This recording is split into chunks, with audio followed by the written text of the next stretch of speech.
ಬೊಂಬೆಯಾಟವಯ್ಯ ಇರು ಬೊಂಬೆಯಾಟವಯ್ಯ.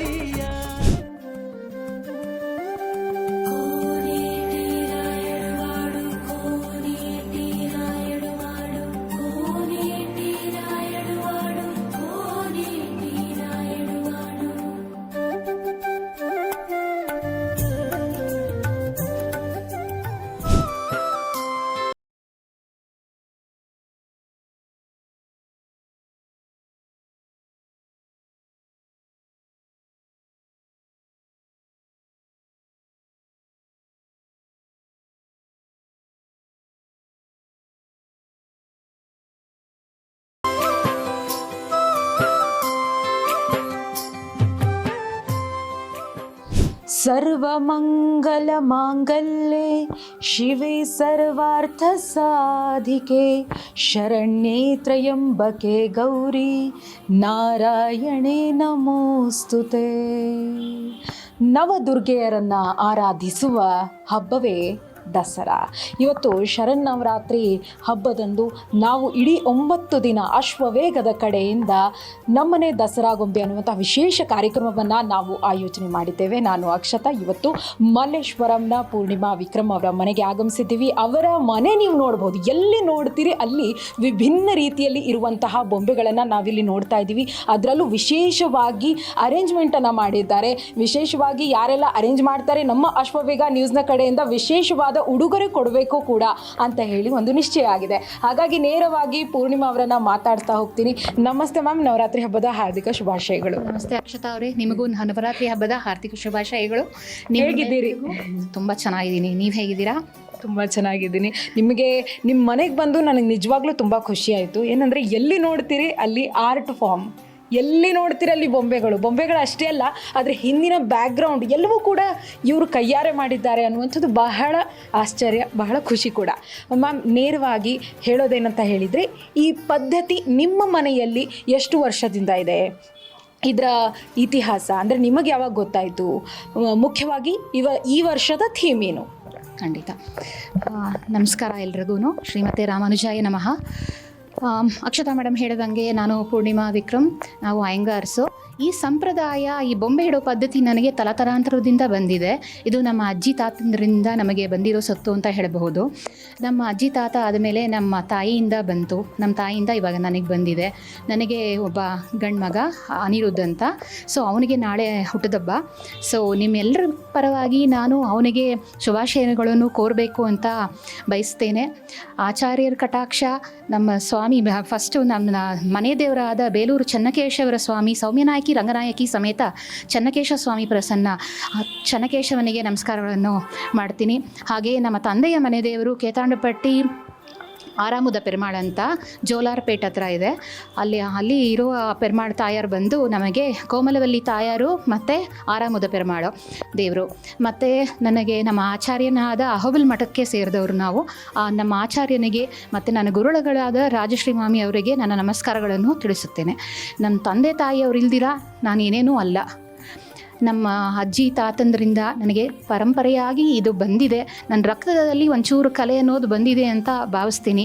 ಈ ಕಲೆನ ಎಲ್ಲರೂ ಹರಡಿಸಿ ಎಲ್ಲರೂ ಇದರಲ್ಲಿ ಭಾಗಿಯಾಗಬೇಕು. ಎಲ್ಲರೂ ನಮ್ಮ ಸಂಸ್ಕಾರ, ನಮ್ಮ ಕಲಾಚಾರ, ಹಾಡು, ನೃತ್ಯ, ಯಾವುದೇ ಒಂದು ಥರದ ನಮ್ಮ ಪದ್ಧತಿಯನ್ನು ನಾವು ಯಾವತ್ತೂ ಬಿಟ್ಕೊಡ್ಬಾರ್ದು.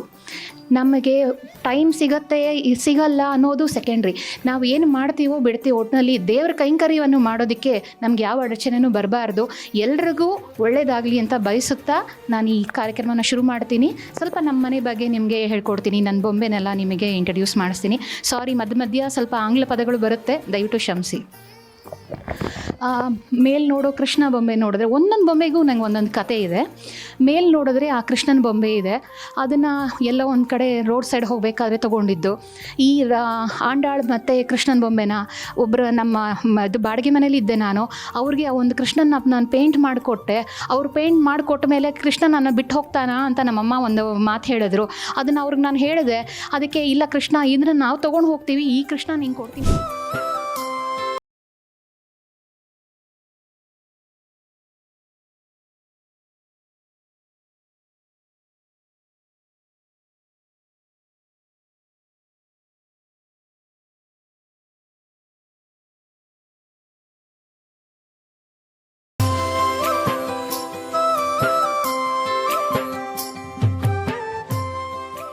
ಪರಿಚಯ ನಿಮ್ಮೆಲ್ಲರಿಗೂ. ನಮ್ಮ ಅಜ್ಜಿಯವರ ಬೊಂಬೆ ಇದು. ಅವರ ಮನೆಯ ದೇವರು ಲಕ್ಷ್ಮೀನಾರಾಯಣ. ಅದಕ್ಕೆ ಲಕ್ಷ್ಮೀನಾರಾಯಣ ಅಲಂಕಾರ ಮಾಡಿಕೊಡು ಅಂತ ನಮ್ಮ ಮಾವನ ಹೆಂಡತಿ ಕೇಳಿದ್ರು. ಸೋದರ ಮಾವನ ಹೆಂಡತಿ ರಾಧಾ ಮಾಮಿ ಅವರು ನನ್ನನ್ನು ಕೇಳ್ಕೊಂಡ್ರು. ಅವ್ರಿಗೋಸ್ಕರ ಈ ಬೊಂಬೆನ ಅಲಂಕಾರ ಮಾಡಿ ಅವ್ರು ಕೊಡಬೇಕು ಅಂತ ಇದ್ದೆ. ಕಾಲಾಂತರಗಳಿಂದ ಪಾಪ ಅವರು ಕೊರೋನಾ ಟೈಮಲ್ಲಿ ತೀರು ಹೋದರು. ಆ ಬೊಂಬೆನ ನಮ್ಮ ಸೋದರ ಮಾವ ನಿನ್ನ ಹತ್ರ ಇದ್ದೇನೆ, ಅದು ಚೆನ್ನಾಗಿ ಇರುತ್ತೆ, ನೀನೇ ಇಟ್ಕೊ ಅಂತ ನನಗೆ ಅದನ್ನು ಕೊಟ್ಟರು. ಅದರ ಪಕ್ಕ ಇರುವುದು ವಿಠಲ ಮತ್ತು ರುಕ್ಮಾಯಿ. ಆ ಬೊಂಬೆನ ಬಂದು ಚೆನ್ನೈಯಿಂದ ನಮ್ಮ ಅಣ್ಣ ನನಗೆ ಕೊಡಿಸಿದ್ರು. ಮತ್ತು ಅಲ್ಲಿರುವ ಕೃಷ್ಣ ಬಂದು ಗುರುವಾಯೂರಿಂದ ನನ್ನ ಫ್ರೆಂಡು ನನಗೋಸ್ಕರ ಆನ್ಲೈನಲ್ಲಿ ನನಗೆ ಪ್ರೀತಿಯಾಗಿ ನನಗೆ ದಸರಾ ಹಬ್ಬಕ್ಕೆ ಇಡು ನೀನು ಚೆನ್ನಾಗಿಡ್ತೀಯ ಅಂತ ಹೇಳಿಬಿಟ್ಟು ನಾನು ಗುರುವಾಯೂರು ಹೋಗಬೇಕು, ಕೃಷ್ಣನ ತೊಗೋಬೇಕು ಅಂತ ಅವಳಿಗೆ ಹೇಳಿದೆ. ಅವ್ರ ಮನೆ ಊರು ಕೇರಳ ಅಂತ. ಸೊ ಆ ಕೃಷ್ಣನ ನನಗೆ ಉಡುಗೊರೆಯಾಗಿ ಕೊಟ್ಟರು. ತಿರುಪತಿ ಹೋದಾಗ ನನ್ನ ತಾಯಿ ಇದೊಂದು ಶ್ರೀನಿವಾಸರ ಪದ್ಮಾವತಿನ ತೆಕ್ಕೊಟ್ರು. ಆ ಶ್ರೀನಿವಾಸರ ಪದ್ಮಾವತಿ ಅಮ್ಮನವ್ರನ್ನ ನಾನು ಅಲಂಕಾರ ಮಾಡಿದ್ದೀನಿ. ಇದು ಕೃಷ್ಣ ಮತ್ತು ಆಂಡಾಳು. ನಮ್ಮ ಓನರ್ ಅವರಿಗೆ ಒಂದು ಕೃಷ್ಣ ಬೊಂಬೆನ ನಾನು ಪೇಂಟ್ ಮಾಡಿಕೊಟ್ಟೆ ಅಂದ್ಬಿಟ್ಟು ಅವ್ರು ನನಗೆ ಉಡುಗೊರೆಯಾಗಿ ಕೊಟ್ಟ ಕೃಷ್ಣ ಇದು. ಇಲ್ಲಿರೋದು ಇನ್ನೊಂದು ಕೃಷ್ಣ, ಇದು ನಾನಾಗೆ ಸ್ವತಃ ತಗೊಂಡಿರೋದು.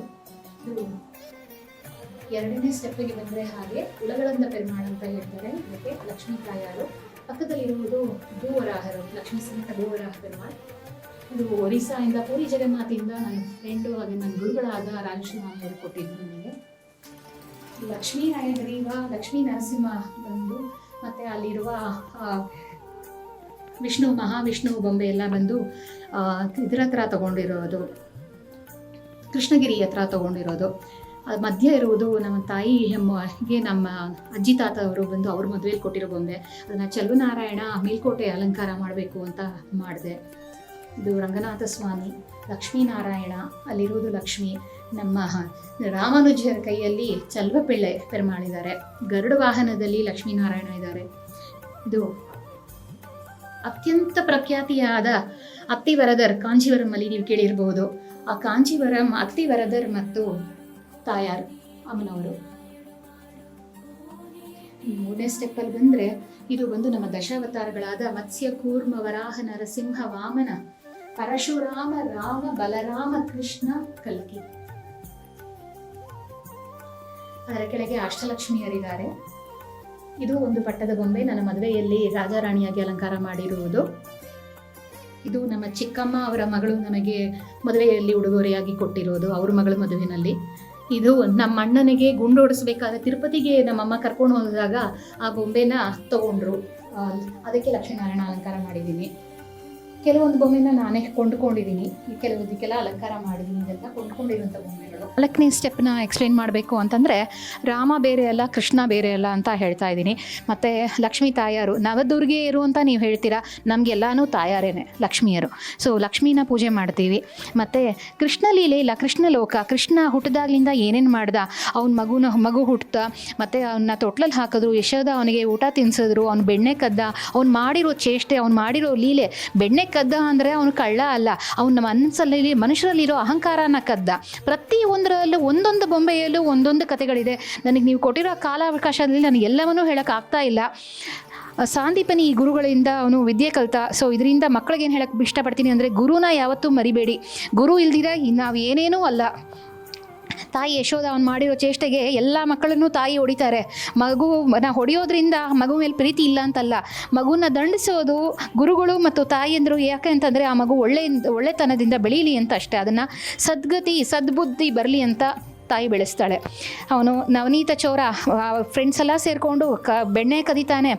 ಗೋಪಿಕಾಸ್ತ್ರೀಯರನ್ನ ಇದು ಸೀರೆ ಎಳಿತಾನೆ, ಗೋಪಿಕಾಸ್ತ್ರೀಯರ ಜೊತೆ ಚೇಷ್ಟೆ ಮಾಡ್ತಾನೆ.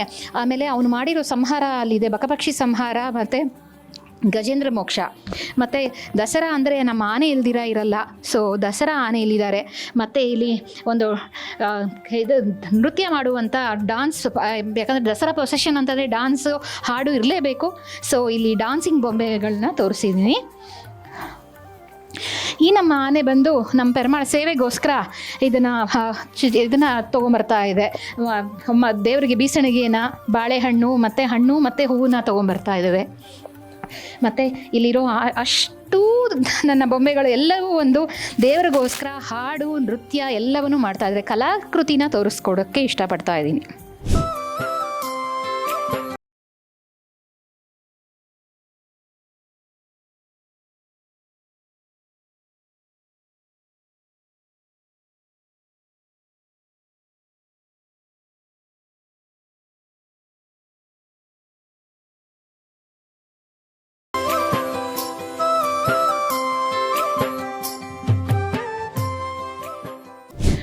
ಇದು ನಮ್ಮ ದೇವ್ರ ಮನೆ. ಇದು ನಮ್ಮ ಮನೆ ದೇವರು ಚೆನ್ನಕೇಶವರು, ಸೌಮ್ಯನಾಯಕಿ ರಂಗನಾಯಕಿ ಸಮೇತ ಚೆನ್ನಕೇಶವರು. ನಮ್ಮ ತಂದೆ ಮನೆಯ ದೇವರಾದ ಕೇತಾಂಡ್ರಪಟ್ಟಿ ಆರಾಮದ ಪೆರುಮಾಳು, ತಾಯಾರು ಬಂದು ಕೋಮಲವಳ್ಳಿ ತಾಯಾರು. ನಮ್ಮ ಆಚಾರ್ಯರಾದ ರಾಮಾನುಜಾಚಾರ್ಯರಿದ್ದಾರೆ, ನಮ್ಮ ಹೊಬಲ್ ಮಠದ ಸ್ವಾಮಿಗಳಿದ್ದಾರೆ. ಮಂಟಪದ ಕೆಳಗೆ ಒಂದು ಸ್ವಲ್ಪ ನೀವು ನೋಡಿದ್ರೆ ನಮ್ಮ ಗುರುಗಳು ಕಾಣಿಸ್ತಾರೆ ನಿಮಗೆ. ಸೊ ಇದು ನಮ್ಮ ಆಚಾರ್ಯನ ಪಾದುಕೆ. ಇಲ್ಲೂ ದಶಾವತಾರಗಳು, ಅನೇಕ ವಿಧವಾದ ಕೃಷ್ಣನೇ ನಾರಾಯಣನ ಸ್ವರೂಪವು ಎಲ್ಲ ಕಡೆ ಕಾಣಿಸ್ತಾ ಇದೆ ನಿಮಗೆ. ನಮಗೆ ಎಲ್ಲರೂ ಇರೋ ಥರ ನಾವು ಅನೇಕ ವಿಧವಾದ ದುರ್ಗೆ, ಲಕ್ಷ್ಮೀ, ಸರಸ್ವತಿ ಎಲ್ಲನೂ ಪೂಜೆ ಮಾಡ್ತಾರೆ. ಈ ಸರಸ್ವತಿ ಇವರೆಲ್ಲರೂ ದೇವರ ಕೈಂಕರ್ಯಕ್ಕೋಸ್ಕರ ಇಲ್ಲಿ ಬಂದಿದ್ದಾರೆ, ನಮ್ಮ ಮನೆಗೆ ಆಗಮಿಸಿದ್ದಾರೆ. ನಮ್ಮ ದೇವರ ಕೊಠಡಿ ಎದುರುಗಡೆ ಇವರು ದೇವರ ದರ್ಶನಕ್ಕೋಸ್ಕರ ನಿಂತಿದ್ದಾರೆ. ಇಲ್ಲಿ ನೋಡಿದ್ರೆ ಇಲ್ಲಿ ಗಣಪತಿಯ ಮೂರ್ತಿಗಳು ಅನೇಕವೂ ಇದೆ. ಕೆಲವೊಂದು ನನಗೆ ಎಲ್ಲರೂ ಗಿಫ್ಟಾಗಿ ಬಂದಿರೋದು, ನನಗೆ ಎಲ್ಲರೂ ಪ್ರೀತಿ ತೋರಿಸಿರುವ ಅನೇಕ ಜನರಿಗೂ ಎಲ್ಲರಿಗೂ ನನ್ನ ಹೃತ್ಪೂರ್ವಕ ಧನ್ಯವಾದಗಳು, ನನ್ನ ಸಾಷ್ಟಾಂಗ ನಮಸ್ಕಾರಗಳು. ಇವರು ಬಳಕನಾಚಾರ್ಯ ಅಂತ ಹೇಳ್ತೀವಿ. ಸೊ ಅವರು ಮತ್ತು ಗಣಪತಿ ಮುಂದೆ ಒಂದು ಬಸವಣ್ಣನವರು ಕೂತಿದ್ದಾರೆ. ಗಣಪತಿ ದೇವಸ್ಥಾನ ಇದು. ರಾಜಾರಾಣಿಯರು ಅವರು ನೃತ್ಯ ಮಾಡ್ತಾ ಇದ್ದಾರೆ. ಒಂದು ದಂಪತಿಗಳು ಬಂದು ದೇವ್ರ ದರ್ಶನಕ್ಕೋಸ್ಕರ ನಿಂತಿದ್ದಾರೆ. ಇವರು ಬಂದು ಅರ್ಶಿನ ಕೊಡ್ತಾ ಇದ್ದಾರೆ. ಇದು ಕೃಷ್ಣ ಕಾಮಧೇನು ಇರೋದ್ರಿಂದ ಕೃಷ್ಣ ಬಂದಿದ್ದಾನೆ, ಅವನ ಕೊಳಲಿನಾದ ನುಡಿಸ್ತಾ ಇದ್ದಾನೆ. ಇವರು ಹಸುವಿನಿಂದ ಹಾಲು ತೊಗೊಂಡು ಅವರು ಆ ಬೊಂಬೆ ಬಂದು ಹಾಲು ತೊಗೊಂಡು ದೇವ್ರ ದರ್ಶನಕ್ಕೋಸ್ಕರ ದೇವರಿಗೆ ಅಭಿಷೇಕಕ್ಕೋಸ್ಕರ ನಿಂತಿದ್ದಾಳೆ. ನಮ್ಮ ರಾಘವೇಂದ್ರ ಗುರುಗಳು ಮತ್ತು ಶಿರಡಿ ಸಾಯಿಬಾಬಾ ಗುರುಗಳು ಇದ್ದಾರೆ. ವೇಣುವಾದನ ಪ್ರಿಯ, ಅಲ್ಲಿ ಬಂದು ನಮಗೆ ಫ್ಲೂಟು, ಪಿಯಾನೋ, ಮೈಕು ಎಲ್ಲನೂ ಬೇಕು, ಇನ್ಸ್ಟ್ರೂಮೆಂಟ್ಸು. ಅದಕ್ಕೋಸ್ಕರ ಇನ್ಸ್ಟ್ರೂಮೆಂಟ್ಸ್ನ ಒಂದು ಸ್ವಲ್ಪ ತೋರಿಸಿದ್ದೀನಿ. ಕುಂದನ್ ರಂಗೋಲಿಗಳು ಕೈಯಲ್ಲಿ ಮಾಡಿರುವಂಥದ್ದು. ಇದು ದೇವಸ್ಥಾನ. ನನಗೆ ಎಲ್ಲ ದೇವರನ್ನೂ ಇಲ್ಲಿ ಇಟ್ಟಿದ್ದೀನಿ. ಸೊ ಒಂದು ದೇವರು ಇಲ್ಲ ದೇವಸ್ಥಾನ ಇರಬೇಕಾದ್ರೆ ಒಂದು ಕಲಾಕೃತಿಗಳು ಇಲ್ಲ ಒಂದು ಕಾರ್ಯಕ್ರಮ ನಡೆಯುತ್ತೆ. ಅದಕ್ಕೋಸ್ಕರ ಆ ದೇವರದ ಸನ್ನಿಧಿಯಲ್ಲಿ ಬಂದು ಇಲ್ಲಿ ಉಪನಯನದ ಸನ್ನಿವೇಶನ ತೋರಿಸಿದ್ದೀನಿ. ಸೊ ಒಂದು ಮಗುಗೆ ಜನಿವಾರ ಹಾಕಬೇಕಾದ್ರೆ, ಉಪನಯನ ಮಾಡಬೇಕಾದ್ರೆ ಸೋದರ ಮಾವ ಅದನ್ನು ಭುಜದ ಮೇಲೆ ಮಗುನ ಕರ್ಕೊಂಬಂದು ಅಮ್ಮನ ಸೀರ್ ಅಂತ ಮಾಡ್ತಾರೆ ನಮ್ಮ ಅಯ್ಯಂಗಾರ್ ಕಸ್ಟಮಲ್ಲಿ. ಸೊ ಅದನ್ನು ತೋರಿಸ್ತಿದ್ದೀನಿ. ಮತ್ತು ಇದು ಬಂದು ಉದಗ ಶಾಂತಿ. ಹಿಂದಿನ ದಿವಸ ಮಂತ್ರ ಜಪದ ನೀರನ್ನು ಮಗುವಿನ ತಲೆ ಮೇಲೆ ಹಾಕ್ತಾರೆ. ಸೊ ಅದು ಉದಗ ಶಾಂತಿ. ಇದು ಬಂದು ಉಪನಯನ ಹಾಕುವ ಮೇನ್ ಮುಹೂರ್ತದ ಸನ್ನಿವೇಶ. ತಂದೆಯಾದವರು ಬಂದು ಗಾಯತ್ರಿ ಜಪವನ್ನು ಮಗುವಿನ ಕಿವಿಯಲ್ಲಿ ಹೇಳ್ತಾರೆ. ಸೊ ಅದು ಬ್ರಹ್ಮೋಪದೇಶಂ. ಆಮೇಲೆ ಫಸ್ಟ್ ಮಾತೃನೇ ಭಿಕ್ಷೆ ಕೊಡೋದು ಮಗುವಿಗೆ. ಸೊ ಅದು ಮಾತೃ ಭಿಕ್ಷೆ. ಇಲ್ಲಿ ನಮ್ಮ ಕೃಷ್ಣರು ಕುಚೇಲರ ಜೊತೆ ಇದ್ದಾರೆ. ಫ್ರೆಂಡ್ಸನ್ನು ಯಾವತ್ತೂ ಮರೆಯೋಕ್ಕಾಗಲ್ಲ ನಾವು. ಸೊ ಕೃಷ್ಣ ಕುಚೇಲ, ಕೃಷ್ಣ ಹುಟ್ಟಿದ್ದು, ಅವನು ರಾಧೆ ಜೊತೆ ನೃತ್ಯ ಮಾಡಿದ್ದು. ಮತ್ತು ಇಲ್ಲಿ ಬಂದು ಒಂದು ಎಂಗೇಜ್ಮೆಂಟ್ ಸೆಟ್ ಇದೆ. ಕೃಷ್ಣ ಕೊಳಲುನಾದ ಪ್ರಿಯ, ಅವನು ಕೊಳಲು ನುಡಿಸ್ತಾ ಗೋಪಿಕಾಸ್ತ್ರೀಯರ ಜೊತೆ ಇದ್ದಾನೆ. ಅಲ್ಲೊಂದು ಮದುವೆ ಆಗ್ತಾ ಇದೆ. ಸೊ ಇವರೆಲ್ಲ ಸುಮಂಗಲಿಯರೆಲ್ಲ ಮುತ್ತೈದರೆಲ್ಲ ಬಂದು ಎಲ್ರಿಗೂ ಅರಿಶಿನ ಕುಂಕುಮ ಪರಿಮಳ ದ್ರವ್ಯ ಎಲ್ಲವನ್ನು ಕೊಟ್ಟು ಎಲ್ಲರನ್ನೂ ಬರಮಾಡ್ಕೊಳ್ತಾ ಇದ್ದಾರೆ. ಇವರು ನಮ್ಮ ಆಂಡಾಳ್ ತಾಯಾರು ರಂಗನಾಥನನ್ನು ಮದುವೆ ಮಾಡ್ಕೋಬೇಕೆಂದು ಕನಸು ಕಂಡಳು. ಪೆರಿಯಾಳ್ವಾರು ರಂಗನಾಥನ ಜೊತೆಗೆ ಅವಳಿಗೆ ಮದುವೆ ಮಾಡಿಕೊಡ್ತಾರೆ. ಆ ದೃಶ್ಯ ಇದು. ನಮ್ಮ ಶ್ರೀನಿವಾಸರು ತೆಂಗಿನಕಾಯಲ್ಲಿ ಮಾಡಿರುವಂಥದ್ದು. ಕುದುರೆ, ಆನೆ, ಹಸು ಮತ್ತು ಜಿಂಕೆ ಎಲ್ಲವೂ ಒಂದು ಕೃಷ್ಣನಿಗೋಸ್ಕರ ಎಲ್ಲರೂ ಆಗಮನಿಸಿದ್ದಾರೆ. ಇದು ವಿಶ್ವರೂಪಂ. ಕೃಷ್ಣ ಹುಟ್ಟಿರೋ ಸಂಭ್ರಮವನ್ನು, ಅವನ ತೊಟ್ಲಲ್ಲಿ ಹಾಕೋ ಸಂಭ್ರಮವನ್ನು ಇಲ್ಲಿ ತೋರಿಸಿದ್ದೀನಿ. ಸೊ ಕೃಷ್ಣ ತೊಟ್ಲಲ್ಲಿದ್ದಾನೆ. ಈ ಕಡೆ ಸ್ವಲ್ಪ ನನ್ನ ಕೈಯಲ್ಲಿ ಮಾಡಿರುವಂತಹ ಪಾಟ್ ಪೇಂಟಿಂಗ್ಸ್ಗಳು ಮತ್ತು ತೆಂಗಿನಕಾಯಿ ಅಲಂಕಾರ, kundan was, flower Vasu. So ಅದು ನನ್ನ ತಂಗಿ ಮಾಡಿರೋ ಅಂಥದ್ದು ಪೇಪರ್ದು. ಅದು ನಮ್ಮ ಸೋದರ ಮಾವ ನನಗೆ ಕೊಟ್ಟರು. ಅದು ತೆಂಗಿನಕಾಯಿನಲ್ಲಿ ಮಾಡಿರುವಂಥದ್ದು. ಇದು ನಮ್ಮ ತಾಯಿಯವರ ತಂದೆಯ ಪೀಠ. ಅದು ಒಂದು ಟೀಕೂಡ್ ಪೀಠ ಇಟ್ಕೊಂಡಿದ್ರು. ಮತ್ತು ಒಂದು ಹಸುವಿನ ಕೊಂಬು ನಮ್ಮ ಅಣ್ಣ ನನಗೆ ಎಲ್ಲಿಂದಲೂ ಕೊಟ್ಟ. ಅದನ್ನು ನಾನು ಒಂದು ತೊಟ್ಲಾಗಿ ಕನ್ವರ್ಟ್ ಮಾಡಿ ಕೃಷ್ಣನ ತೊಟ್ಲು ಅಂತ ಕನ್ವರ್ಟ್ ಮಾಡಿದ್ದೀನಿ. ಇದು ನಮ್ಮ ಅತ್ತೆಯವರು ನನಗೆ ಮಡಲು ತುಂಬಿಸ್ಬೇಕಾದ್ರೆ ನನಗೆ ಮದುವೆನಲ್ಲಿ ಕೊಟ್ಟಿರೋ ಪ್ಲೇಟ್ಸು, ಅದನ್ನೆಲ್ಲ ಡೆಕೋರೇಟ್ ಮಾಡಿದ್ದೀನಿ. ದಸರಾ ಬಂದಮೇಲೆ ಎಲ್ಲರೂ ಊಟ ಮಾಡ್ದಿರ ಹೋಗಬಾರ್ದು. ಅದಕ್ಕೋಸ್ಕರ ಇಲ್ಲಿ ಒಂದು ದಸರಾ ದಾಬಾ ತೋರಿಸಿದ್ದೀನಿ. ಅವರು ದಾಬಾದ ಮಾಲೀಕರು. ದಸರಾಗೆ ಬಂದ ಮೇಲೆ ಎಲ್ಲರೂ ಊಟ ಮಾಡ್ದಿರೋ ಹೋಗಬಾರ್ದು. ಅದಕ್ಕೋಸ್ಕರ ದಸರಾ ಮಾಲೀಕರು ಅವರು. ಅಲ್ಲಿ ಒಂದು ಕೈ ತೊಳೆಯುವ ಸ್ಥಳವಿದೆ. ಸೊ ದಾಬಾ ಆಗಿರೋದ್ರಿಂದ ಅಲ್ಲೊಂದು ಪಂಜಾಬಿ ದಾಬಾ ಅದು. ಸೊ ಡಾನ್ಸ್, ನೃತ್ಯ ಒಂದು ನಡೀತಾ ಇದೆ ಅಲ್ಲಿ. ಸೊ ಏನೇನೆಲ್ಲ ನಾವು ಬಳಸ್ತೀವಿ ಅಡುಗೆಗೆ ಸಾಮಗ್ರಿಗಳು ಅಂತ ತೋರಿಸೋದಕ್ಕೆ, ಅಡುಗೆ ಪಾತ್ರೆಗಳನ್ನು ತೋರಿಸೋದಕ್ಕೆ ಸ್ಟೀಲು, ಹಿತ್ತಾಳೆದು, ಪೋರ್ಸಿಲಿನ್, ಮರದ್ದು, ಮಣ್ಣಿನಿಂದ ಮಾಡಿರುವಂಥದ್ದು. ಮತ್ತು ಅದು ಹಿಂದೆ ಇರೋದು ಬಂದುಬಿಟ್ಟು ಕಬ್ಬಿಣದ್ದು. ಅಲ್ಲಿ ರಾಮಕೃಷ್ಣ ಪರಮಹಂಸರು ಬಂದಿದ್ದಾರೆ. ಅಡುಗೆನ ಪಾಕಶಾಲೆನ ನೋಡ್ಕೊಳ್ಳೋದಕ್ಕೋಸ್ಕರ ಅವ್ರು ಬಂದಿದ್ದಾರೆ, ಹೇಗೆ ಮಾಡ್ತಾ ಇದ್ದಾರೆ ಅಡುಗೆ ಅಂತ. ಇದರಲ್ಲಿ ಸಾತ್ವಿಕತೆಯನ್ನು ಹೇಳೋಕ್ಕೆ ಇಷ್ಟಪಡ್ತೀನಿ. ಹಳೆ ಕಾಲದಲ್ಲಿ ಇಲ್ಲಿ ತೋರಿಸಿರುವಂತಹ ಕಂಚು, ಹಿತ್ತಾಳೆ, ತಾಮ್ರದ ವಸ್ತುವನ್ನು ಬಳಸಿ ನಾವು ಅಡುಗೆ ಮಾಡ್ತಾ ಇದ್ವಿ.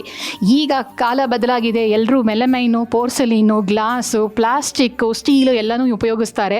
ಕೊನೆ ಪಕ್ಷ ಪ್ಲಾಸ್ಟಿಕ್ ಆದರೂ ಯೂಸ್ ಮಾಡದಿರ ಇರಿ. ಅದು ಪರಿಸರಕ್ಕೂ ಒಳ್ಳೆಯದಲ್ಲ, ನಮಗೆ ಅದು ಮಡಿಗೂ ಬರಲ್ಲ ಅಂತ ಹೇಳ್ತೀವಿ. ಮಡಿ ಅಂದರೆ ಇನ್ನೇನೂ ಅಲ್ಲ, ಹೈಜೀನ್, ಕ್ಲೆನ್ಲಿನೆಸ್. ಆ ಪ್ಲಾಸ್ಟಿಕ್ಕಿಂದ ಅದು ನಮ್ಮ ಹೊಟ್ಟೆಗೆ ಹೋದರೆ ಆರೋಗ್ಯಕ್ಕೂ ಒಳ್ಳೆಯದಲ್ಲ. ಸೊ ಇದು ನಮ್ಮ ಡೈನಿಂಗ್ ಟೇಬಲ್. ಇದರ ಮೇಲೆ ಒಂದು ಚಿಕ್ಕ ಡೈನಿಂಗ್ ಸೆಟ್ನ ತೋರ್ಸೋಕ್ಕೆ ಇಷ್ಟಪಡ್ತೀನಿ. ಪಾಚಿ ಪಟ್ಟದ ಬೊಂಬೆ. ಇದು ನನ್ನ ಫ್ರೆಂಡ್ ಲಕ್ಷ್ಮಿ ಬಂದು ನನಗೆ ಆರ್ಡರ್ ಕೊಟ್ಟಿದ್ದಾಳೆ, ಮಾಡೋದಕ್ಕೆ ಮಾಡಿಕೊಡ್ಬೇಕು, ದಸರಾಗೆ ಬೇಕು ಅಂತ. ಅವಳು ನಮ್ಮ ಮನೆಗೆ ಬಂದಾಗ ತೊಗೋತೀನಿ ಅಂತ ಆಶ್ವಾಸನೆ ಕೊಟ್ಟಿದ್ದಾಳೆ. ಅವಳಿಗೋಸ್ಕರ ಇದನ್ನು ಮಾಡಿದ್ದೀನಿ, ಜಸ್ಟ್ ನಿಮಗೆ ತೋರಿಸೋದಕ್ಕೆ, ನಾನು ಯಾವ ಥರ ಕಲಾಕೃತಿ ಮಾಡ್ತೀನಿ ಅನ್ನೋದಕ್ಕೆ ಒಂದು ಸ್ಯಾಂಪಲ್.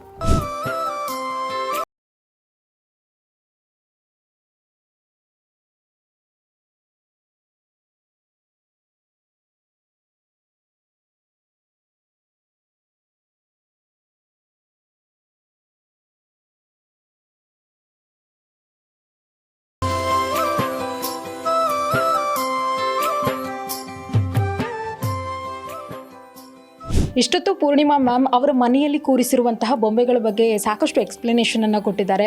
ಅದಕ್ಕೆ ಕುರಿತಾಗಿರುವಂತಹ ಒಂದು ಪ್ರಶ್ನೆ ಏನಂತ ಹೇಳಿದರೆ, ಈಗ ಸಂಸ್ಕೃತಿಯನ್ನು ಎಲ್ಲೋ ಒಂದು ಕಡೆ ನಾವು ಬಿಡ್ತಾ ಇದ್ದೀವಿ, ಸಂಸ್ಕೃತಿಯನ್ನು ಮುಂದುವರಿಸ್ಕೊಂಡು ಹೋಗಬೇಕು ಅನ್ನೋ ನಿಟ್ಟಿನಲ್ಲಿ ಈ ಬೊಂಬೆ ಪದ್ಧತಿ ಆಗಿರ್ಬೋದು ಅಥವಾ ಬೇರೆ ಯಾವುದೇ ಪದ್ಧತಿಗಳಾಗಿರ್ಬೋದು, ಅದ್ರ ಬಗ್ಗೆ ಏನು ಹೇಳ್ತೀರಿ? ಮುಂದಿನ ಪೀಳಿಗೆಗೆ ಯಾವ ರೀತಿಯಾಗಿ ಇದು ಮಾರ್ಗದರ್ಶನ ಆಗುತ್ತೆ? ಖಂಡಿತ. ಈ ಬೊಂಬೆನ ನಾವು ಇಡೋದು ಒಂದು ಏನಂತಂದರೆ, ಆ ಬೊಂಬೆ ಇಡೋದ್ರಿಂದ ಅದರಿಂದ ನಮಗೆ ಅನೇಕ ಪೌರಾಣಿಕ ಕಥೆಗಳನ್ನು ಬೊಂಬೆಗಳು ತಿಳಿಸ್ಕೊಡುತ್ತವೆ. ಮಾರಲ್ ಇರುತ್ತಲ್ವ, ಒಂದೊಂದು ಕಥೆಯ ಹಿಂದೆ ಒಂದೊಂದು ಮಾರಲ್ ಇರುತ್ತೆ. ಆ ದೇವರುಗಳು ಏನು ಮಾಡಿದ್ರು, ಈ ಕಾಲದ ಮಕ್ಕಳು ಏನು ಹೇಳಿದ್ರು, ಅದಕ್ಕೆ ಆ ಥರ ಏನಾದರೂ ಹೇಳಿದ್ರೆ ಇದು ಮಾಡಬಾರ್ದು ಅಂದರೆ ಯಾಕೆ ಮಾಡಬಾರ್ದು, ಮಾಡಿದ್ರೆ ಏನಾಗುತ್ತೆ ಅಂತ ಹಲವಾರು ಪ್ರಶ್ನೆನ ಕೇಳುತ್ತಾರೆ. ಅದರಿಂದ ಆ ಬೊಂಬೆ ನೋಡಿ ನಾವು ಕಥೆಗಳನ್ನು ಹೇಳಿದಾಗ ಆ ಮಕ್ಕಳಲ್ಲೂ ಒಂದು ಉತ್ಸಾಹ ಬರುತ್ತೆ. ನಮ್ಮ ಸಂಸ್ಕೃತಿ, ನಮ್ಮ ಕಲಾಚಾರ, ಒಂದು ಆಸೆ ಹುಟ್ಟುತ್ತೆ ಒಂದು ಹೆಣ್ಮಕ್ಳಿಗೆ. ಈಗ ಒಂದು ತಾಯಿ ಆದವಳು ಬಂದು 4 ಜನ ಬಂದರೆ ಅವರಿಗೆ ಅರಿಶಿನ ಕುಂಕುಮ ಕೊಡೋದು, ಒಂದು ಜ್ಯೂಸ್ ಮಾಡಿಕೊಡೋದು, ಒಂದು ಕಾಫಿ ಮಾಡಿಕೊಡೋದು, ಹಿರಿಯರನ್ನ ಗೌರವಿಸೋದು, ಈ ಬೊಂಬೆ ಇಡೋದು, ಈ ಆಚರಣೆಗಳನ್ನು ಮಾಡಿಸ್ಕೊಂಡು ಬಂದಾಗ ಆ ಮಕ್ಕಳಲ್ಲೂ ಆ ಉತ್ಸಾಹ ಬಂದು ನಾವು ನೋಡಿನೇ ಕಲ್ತಿದ್ದು. ನಮಗೇನಾದರೂ ಹೇಳಿದ್ರೆ ನಾವು ಖಂಡಿತ ನಾವು ಮಾಡಲ್ಲ. ನಮ್ಮ ತಂದೆ ತಾಯಿ ಏನು ಹೇಳಿದ್ರು ನಾವು ಮಾಡ್ತಾ ಇರಲಿಲ್ಲ. ಆದರೆ ಅವ್ರು ಮಾಡೋದನ್ನು ನೋಡಿ ಕಲ್ತು ಒಂದಲ್ಲ ಒಂದು ದಿವಸ ನಮಗೂ ಮಾಡಬೇಕನ್ನೋ ಆಸಕ್ತಿ ನಮ್ಮಲ್ಲಿ ಹುಟ್ಟುತ್ತೆ. ಮತ್ತು ಈ ಬೊಂಬೆಗಳು ಕಥೆಗಳು ಮಾತ್ರ ಅಲ್ಲ, ದೇವರು ಏನೇನು ಮಾಡಿದ್ದಾರೆ, ದೇವರಂದರೆ ಏನು, ಯಾಕೆ ಪೂಜೆ ಮಾಡಬೇಕು, ಯಾಕೆ ಪೂಜೆ ಮಾಡೋದ್ರಿಂದ ಏನಾಗುತ್ತೆ, ಒಂದೊಂದು ಪ್ರತಿಯೊಂದರಲ್ಲೂ ನಾವು ಮಾಡೋದನ್ನು ಕೈಂಕರ್ಯ ಭಾವದಿಂದ ಮಾಡಬೇಕು. ಕೈಂಕರ್ಯ ಅಂದರೆ ಏನು, ದೇವ್ರಿಗೆ ಅದು ಸಲ್ಲಿಸಬೇಕು, ದೇವ್ರನ್ನ ಒಪ್ಪಿಸ್ಬೇಕು. ಮನುಷ್ಯರನ್ನ ನೀವು ಏನು ಮಾಡಿದ್ರೂ ಏನಾದರೂ ಒಂದು ಕೊರೆ ಕಂಡು ಹಿಡಿತಾರೆ. ಸೊ ಮನುಷ್ಯರಲ್ಲಿ ಕೊರೆ ಕಂಡು ಹಿಡಿಯೋದು ಒಂದೇ ಅವನಿಗೆ ಗೊತ್ತಿರೋದು. ಆದರೆ ದೇವರ ಕೊರೆ ಕಂಡು ಹಿಡಿಯಲ್ಲ, ಅವ್ನು ನೋಡೋದೆಲ್ಲ ಶ್ರದ್ಧಾ ಭಕ್ತಿ ಮಾತ್ರ. ಸೊ ನಿಶ್ಚಯ ಇದರಿಂದ ಬೇಕಾದಷ್ಟು ಕಲಿಯುವಂಥದ್ದೇ. ಇವಾಗ ನೀವು ಹುಟ್ಟಿರೋ ಸ್ಯಾರಿ ನನಗೆ ತುಂಬ ಇಷ್ಟ ಆಯಿತು. ಸೊ ಇದನ್ನು ನೋಡಿ ಇದು ಯಾವ ಥರ ಹುಟ್ಟಿದಾರಪ್ಪ ಅಂತ ನೋಡಿ ನನಗೂ ಕಲಿಬೇಕು ಅಂತ ಒಂದು ಆಸಕ್ತಿ ಬರುತ್ತೆ.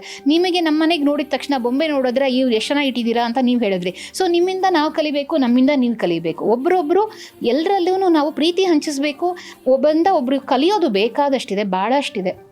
ಮುಖ್ಯವಾಗಿ ಏನು ಹೇಳಕ್ಕೆ ಬಯಸ್ತೀನಿ ಅಂದರೆ, ಹಿರಿಯರಲ್ಲಿ ಗೌರವ ಕೊಡಿ. ಮೊದಲು ದೇವರು, ನಮ್ಮ ಗುರುನ ಯಾವತ್ತೂ ಮರಿಬಾರ್ದು. ಪ್ರತಿಯೊಂದರಲ್ಲೂ ನಮಗೆ ಯಾರು ಏನೇನು ಮಾಡಿದ್ರು, ನಮಗೆ ನಮ್ಮ ಏನಿಂದ ಬಂದಿದ್ದೋ, ನಮ್ಮ ರೂಟ್ಸ್ ಅಂತ ಹೇಳ್ತೀವಲ್ಲ, ಅದನ್ನು ಯಾವತ್ತೂ ಮರಿಬಾರ್ದು. ಓಕೆ, ಧನ್ಯವಾದಗಳು ಮ್ಯಾಮ್. ನಮ್ಮ ಜೊತೆ ಮಾತನಾಡಿದ್ದಕ್ಕೆ, ಬೊಂಬೆಗಳ ಬಗ್ಗೆ ಸಾಕಷ್ಟು ವಿವರಣೆಯನ್ನು ಕೊಟ್ಟರಿ. ತುಂಬ ಧನ್ಯವಾದಗಳು. ಓಕೆ, ನೋಡಿದ್ರಲ್ಲ ವೀಕ್ಷಕರೇ, ಅಶ್ವವೇಗ ನ್ಯೂಸ್ನ ಕಡೆಯಿಂದ ಇದೊಂದು ವಿಶೇಷ ಕಾರ್ಯಕ್ರಮ ಆಗಿತ್ತು. ನಮ್ಮನೆ ದಸರಾ ಗೊಂಬೆ ಅಂತ ಹೇಳಿ ನಿಮ್ಮನೆಗೂ ಬರ್ತೀವಿ ಈ ರೀತಿಯ ವಿವರಣೆಗಳನ್ನು ಕೇಳಲಿಕ್ಕೆ, ಮತ್ತು ನಿಮಗೂ ಆಕರ್ಷಕ ಬಹುಮಾನ ಕೊಡ್ಬೋದೇನೋ, ಗೆಲ್ಬೋದೇನೋ ನೀವು ಕೂಡ ಅಂತ ಹೇಳ್ತಾ ನೋಡ್ತಾ ಇರಿ ಅಶ್ವವೇಗ ನ್ಯೂಸ್. ಇದು ಸತ್ಯಾನ್ವೇಷಣೆಯ ಓಟದಲ್ಲಿ.